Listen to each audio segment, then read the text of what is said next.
दोस्तों, आज की यह कहानी त्रेता युग की कहानी है और माता सीता जी के ऊपर आधारित है।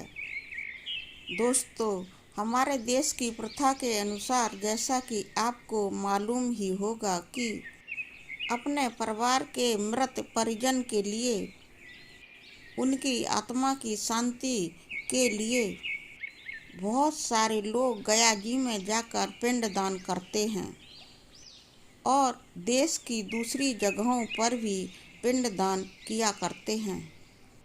शास्त्रों के अनुसार ऐसा माना जाता है कि मरे हुए व्यक्ति की आत्मा की शांति के लिए पिंडदान किया जाता है। इससे मृत परिजन की आत्मा को शांति प्राप्त होती है।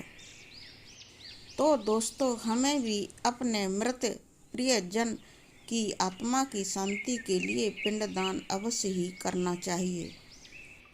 दोस्तों, अगर आपने अभी तक मेरे चैनल को सब्सक्राइब नहीं किया है तो प्लीज़ कर लें और हमें सपोर्ट करें। दोस्तों, हमारे शास्त्रों में पिंडदान का बहुत अधिक महत्व बताया गया है। लोग पितृपक्ष के दौरान पिंडदान करने गया जी में और अनेकों दूसरी जगहों पर अवश्य ही जाते हैं। ऐसा माना जाता है कि मरे हुए व्यक्ति का पिंडदान करने से उसकी आत्मा को असीम शांति मिलती है। तो हमें भी अपने पूर्वजों का पिंडदान करना ही चाहिए।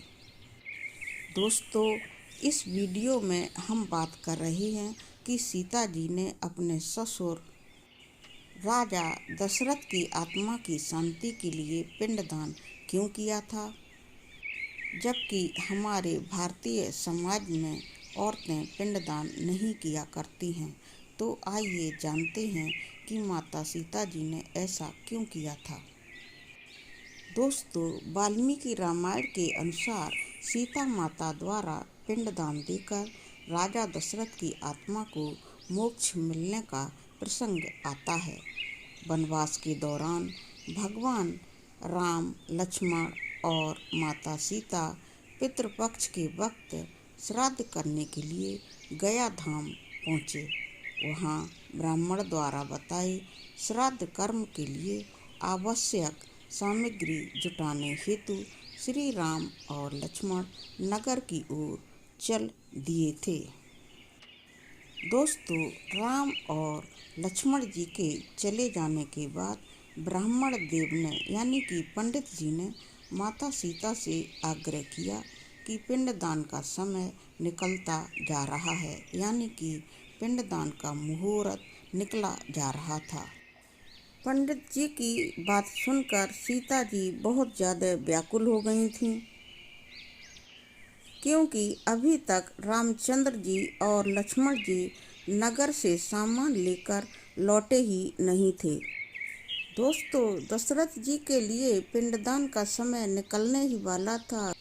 तभी अचानक दशरथ जी की आत्मा ने सीता जी को आभास कराया कि पिंडदान के लिए मुहूर्त का समय तो निकला जा रहा है। यह जानकर सीता माता जी बहुत ज़्यादा असमंजस में पड़ गईं और तब सीता माता जी ने समय के महत्व को समझते हुए यह निर्णय कर लिया कि वह स्वयं ही अपने ससुर राजा दशरथ के लिए पिंडदान करेंगी और उन्होंने वहाँ पर स्थित फल्गु नदी के साथ साथ वहाँ पर उपस्थित वटवृक्ष, कौआ, तुलसी, ब्राह्मण और गाय को साक्षी मानते हुए स्वर्गीय राजा दशरथ का पिंडदान कर दिया था। और फिर इस क्रिया के उपरांत जैसे ही उन्होंने हाथ जोड़कर प्रार्थना की तो राजा दशरथ ने माता सीता के द्वारा किया गया पिंडदान स्वीकार किया। माता सीता को भी इस बात से अति प्रसन्नता महसूस हुई कि उनकी पूजा को उनके ससुर राजा दशरथ ने अपनी आत्मा की शांति के लिए स्वीकार कर लिया है, लेकिन इसके साथ साथ वह यह भी जानती थी कि प्रभु श्री राम उनकी इस बात को बिल्कुल नहीं मानेंगे, क्योंकि हमारे शास्त्रों के अनुसार पिंडदान की क्रिया पुत्र के बिना बिल्कुल नहीं हो सकती है। दोस्तों, थोड़ी देर बाद जब भगवान राम और लक्ष्मण जी नगर से पिंडदान के लिए सामग्री लेकर आए और पिंडदान के विषय में सीता जी से पूछा, तब सीता जी ने कहा कि समय निकल जाने के कारण मैंने स्वयं राजा दशरथ के लिए पिंडदान कर दिया।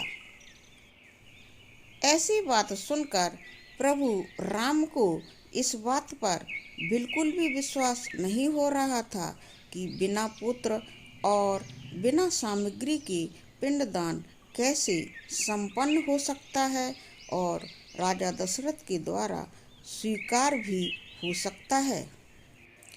तब सीता माता जी ने प्रभु राम को विश्वास दिलाने के लिए उनसे कहा कि यहाँ पर उपस्थित फल्गु नदी, तुलसी, कौआ, गाय, वटवृक्ष और ब्राह्मण उनके द्वारा किए गए श्राद्ध कर्म की गवाही उनको दे सकते हैं। दोस्तों, प्रभु राम ने जब इन सब से पिंडदान किए जाने वाली बात को पूछा कि ये बात सच है या नहीं, तब क्या होता है कि फल्गु नदी, गाय, कौआ, तुलसी और ब्राह्मण पांचों ने इस संबंध में बिल्कुल झूठ बोल दिया।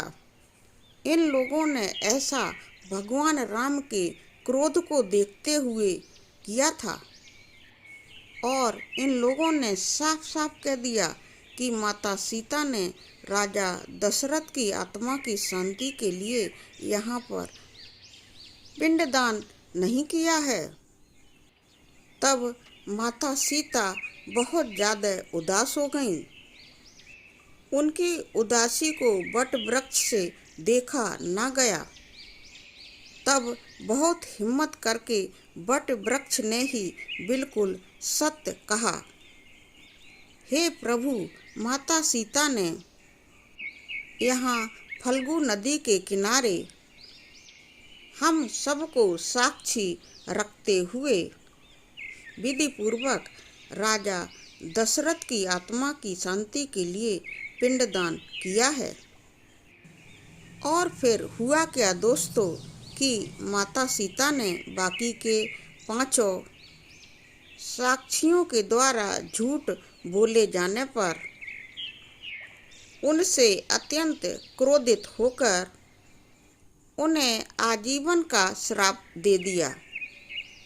वहीं सच बोलने के लिए वट वृक्ष को माता सीता जी ने आशीर्वाद दिया कि उसे लंबी आयु प्राप्त होगी और वह दूसरों को छाया भी प्रदान करेगा एवं पतिव्रता स्त्रियां उनका स्मरण करके अपने पति की दीर्घायु के लिए बरगद जी से प्रार्थना करेंगी।